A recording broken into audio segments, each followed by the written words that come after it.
My name's Galen Beery, and I've been asked to explain a little bit about what I was doing with the Hmong over 40 years ago.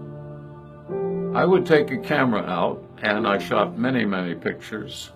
It was not like today. You couldn't just show them a picture immediately. You had to go down and have the picture down in Vientiane and bring the pictures up and hand it to them.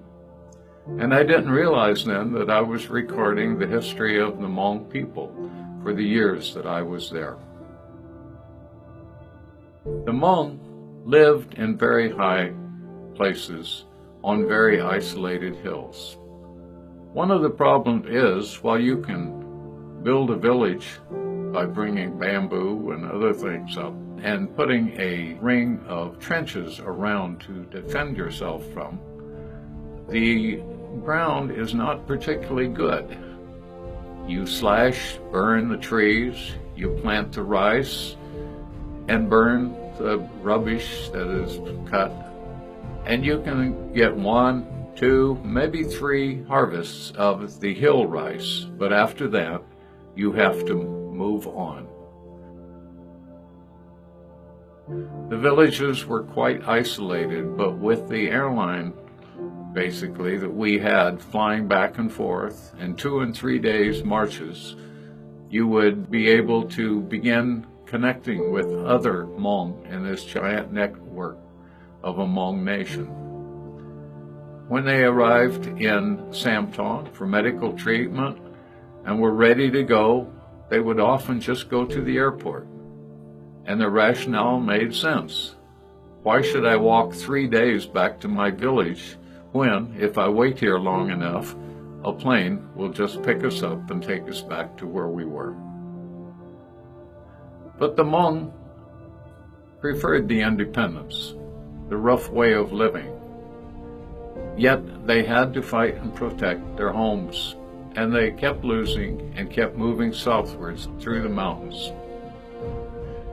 There was a lot of fighting, there was a lot of running, there was a lot of shooting, and there was a lot of dying, and I never learned the name of more than 1 or 2 airplane pilots because they had quite a high mortality rate. We had 2 groups that we flew in, primarily Air America, and the other was known as Continental Airlines, and they worked for the boys next door. We delivered rice for the 2 years that I worked with Pop, helping people go to a new area and get started in a new life. There was quite a lot of attrition among the Hmong soldiers. It got so bad that at one time General Vang Pao had to send out the order that all students, male, up to the age of 11 were exempt from going in the army, but if you were 11 years old, you were drafted and you ended up in the Hmong army. I went out to the airstrip one day and saw a group of soldiers around a body. It was a very small body. Talked to a little boy next to it. He was 12 years old, and he was dressed in a uniform that was about 3 times too big. He was Hmong, but he knew Lao. And he said, "That is my friend, Li Gao. He and I both joined the army a year ago when he was 10 and I was 11. And he was killed this week, and I am flying back with his body to the village that he came with." His rifle accompanied him, a small carbine suitable for that of a boy. The larger rifles went to taller, more grown-up men. But a helicopter or a plane picked up the body, and they picked up the gun, flew them back to the village. He was buried, and his carbine was then handed to the next boy that took his place in the Hmong army. I had an assistant, Lee Sing, and I said, "Lee Sing, I have a camera here. Why don't you take some pictures?" And I showed him how to operate it, and several days later came back, and Lee Sing had taken a roll of pictures, and I took them down and had them printed. one picture, I said, "What is this? This is quite unusual, tell me." And it's the picture you're looking at here. He told me that there had been an attack on the airfield the night before, and he'd heard people running. And the next morning, after everything was under control, he went out to the airfield, and just to the edge of the airfield found a woman who had been sick and come to Monson to have treatment. She and her husband and child had gone out to the airport, and when the shooting started, they picked up everything and ran, and her husband and her child had been hit and killed.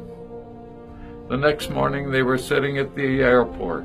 She had a blanket over the bodies, and she realized that she needed some money to buy something to eat for breakfast, and she reached down and she pulled the blanket from her husband and child, took some money out of his pocket, and then began to realize again that she had lost her husband and child in this long, seemingly never-ended war, and began to cry. One of the reporters asked me one day, "You keep talking about refugees, and we think they're all soldiers." And I said, "They are soldiers." And he said, "How can you be a refugee and a soldier at the same time?" And I pointed to one of the Hmong nearby and said, "I know him quite well. He has been fighting ever since he was born, because he had to move when he was a boy, and then he moved as a young man and a married man, and he has been a refugee 8 times. Now, he is also carrying a gun, because when the enemy comes in one side of the village firing a gun, you usually like to have a gun to shoot back as you grab the wife and the children and your items of possessions, your baskets and the pigs and the chickens. You like to have them and you flee south, but you also try and defend yourself as a member of the army. So tell me, is he a refugee or a soldier?" And I say he's both. One man that I had pointed him to had been a refugee 8 times. And here he was. He helped me work with the people who were selling rice to us to give to the new refugees that came down. And while we were sitting, waiting for a helicopter to come back to pick up some of this rice, he said, "You know, you're going home on vacation, but we keep fleeing downwards, and I can't go anywhere except south, and we're running out of mountains." I went on vacation in the United States, and I came back, and a month later attended his funeral services. He had been on a small aircraft that was flying north. It hit an air pocket. It flipped over and it killed everyone on the airplane, and he became just another statistic in the Hmong who have been killed fighting for their lives and for their country. I will be sending a contribution to a memorial in his name, a memorial up on the shores of Lake Michigan in a town called Sheboygan. His name is Nautu Losaichu, and his name will be on the memorial.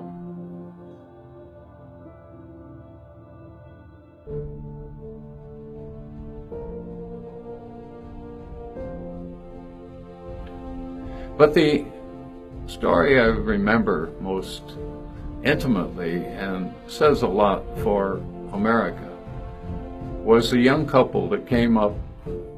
They spoke no English, they spoke Lao and Hmong. And it was a young boy and his wife. He was probably 20, she was probably about 19. And you looked at them and you knew from their clothes that they did not have very much. And the customs official says, "What do you got in the bag?" and they pulled open the bag. And in the bag was a little pot with a lid, 2 spoons, a few pieces of clothing, and a toothbrush. And the man said, "Whose toothbrush?" And they both grabbed the toothbrush together, holding it between them and looking at us. And the man said, "How much money do you have?" And the husband looked in his pocket, and he brought out the equivalent of about $3.81. "Okay," said the customs official, "you can go on." And they walked down through the door that led them to America. And he turned to me and he had tears in his eyes, and he said, "When I see people like that, I wonder how they can ever make it in the United States. They're poor, they don't have anything." And then I think my grandfather and grandmother, they came from the old country, and they didn't have anything either. And I know at that point that they can make it in the United States just like my grandparents did.